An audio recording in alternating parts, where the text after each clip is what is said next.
Escutai a minha lei, povo meu. Inclinai os vossos ouvidos às palavras da minha boca. Abrirei a minha boca numa parábola.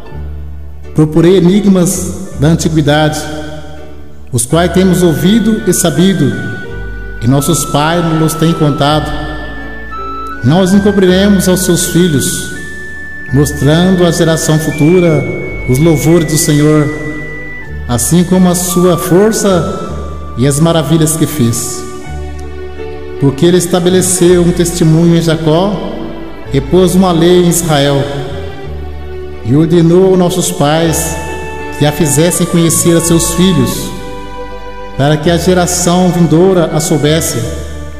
Os filhos que nascessem se levantassem e a contassem a seus filhos, para que pusessem em Deus a sua esperança e se não esquecessem das obras de Deus, mas guardassem os seus mandamentos, e não fossem como seus pais, geração contumaz e rebelde, geração que não regeu o seu coração e cujo espírito não foi fiel para com Deus. Os filhos de Efraim, armados e trazendo arcos, retrocederam no dia da peleja.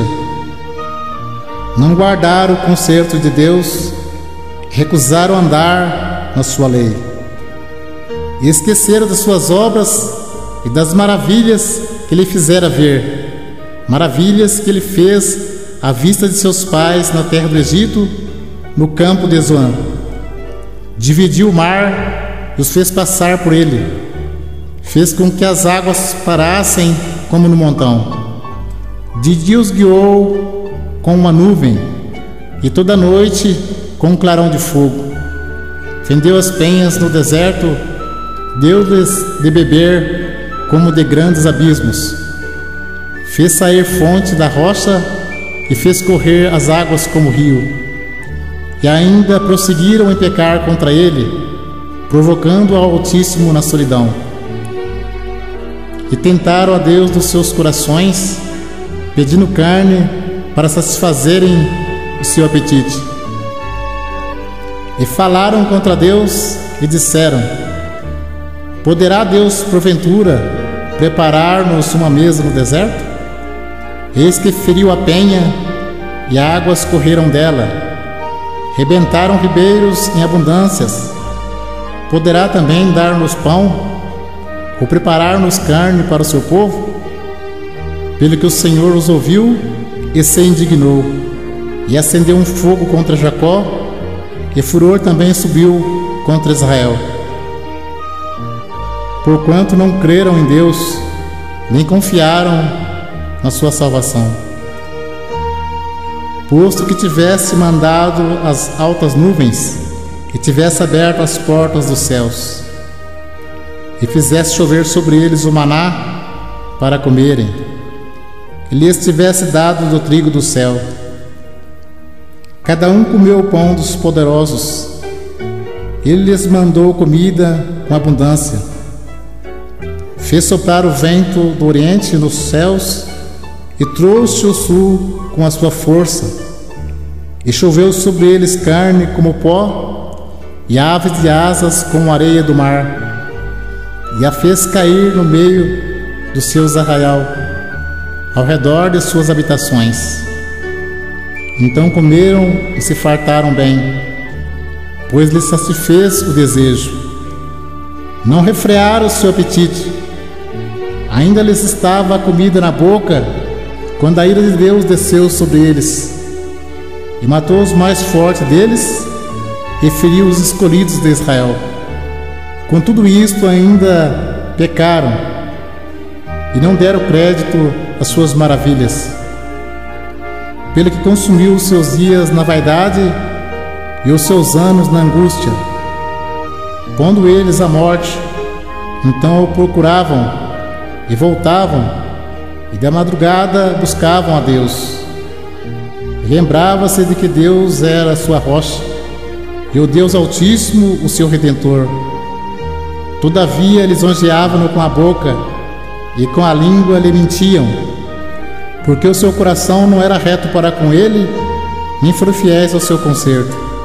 Mas ele, que é misericordioso, perdoou a sua iniquidade e não os destruiu. Antes, muitas vezes, desviou dele a sua cólera e não deixou despertar toda a sua ira, porque se lembrou de que era um carne, um vento que passa e não volta. Quantas vezes o provocaram no deserto e ofenderam na solidão, voltaram atrás e tentaram a Deus e duvidaram do Santo de Israel. Não se lembraram do poder da sua mão, nem do dia em que os livrou do adversário, como operou os seus sinais no Egito e as suas maravilhas no campo de Zoan, e converteu em sangue os seus rios e as suas correntes, para que não pudessem beber. Ele mandou enxames de moscas que os consumiram, e rãs que os destruíram. Deu também ao pulgão a sua novidade e o seu trabalho aos gafanhotos. Destruiu as suas vinhas com saraiva e os seus sicômoros com pedriscos. Também entregou o seu gado à saraiva e aos corisco aos seus rebanhos. E tirou para o meio deles quais mensageiros de males. O ardor da sua ira, furor, indignação e angústia. Abriu caminho à sua ira. Não poupou a alma deles a morte, nem a vida deles a pestilência. E feriu todo primogênito no Egito, primícia da sua força nas tendas de campo. Mas fez com que o seu povo saísse com ovelhas, e os guiou pelo deserto como a um rebanho. E os guiou com segurança, e não temeram, mas o mar cobriu os seus inimigos. E conduziu-os até os limites do seu santuário, até este monte que a sua destra adquiriu. E expulsou as nações de diante deles, e dividindo suas terras, lhes deu por herança, e fez habitar em suas tendas as tribos de Israel. Contudo tentaram e provocaram o Deus Altíssimo, e não guardaram os seus testemunhos, mas tornaram atrás e portaram-se alaivosamente com seus pais. Vira-se como um arco traiçoeiro, pois lhe provocaram a ira com seus altos e despertaram-lhe o zelo com as suas imagens de escultura. Deus ouviu isto e se indignou, sobremodo aborreceu Israel, pelo que desamparou o tabernáculo em Siló, a tenda que estabelecera como sua morada entre os homens, e deu a sua força ao cativeiro e a sua glória à mão do inimigo, e entregou seu povo à espada, e encolerizou-se contra a sua herança. Aos seus mancebos consumiu-os a fogo, e as suas donzelas não tiveram festa nupcial.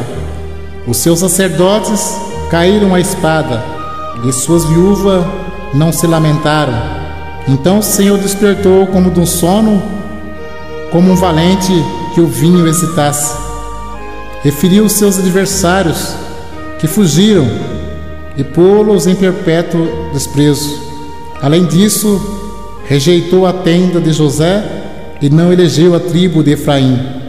Antes elegeu a tribo de Judá, o monte de Sião, que ele amava. E edificou o seu santuário como aos lugares elevados, como a terra que fundou para sempre. Também elegeu a Davi, seu servo, e o tirou dos apriscos das ovelhas, e após as ovelhas pesadas, o trouxe, para apacentar a Jacó, seu povo, e a Israel, sua herança. Assim os apacentou, segundo a integridade do seu coração, e os guiou com a perícia de suas mãos.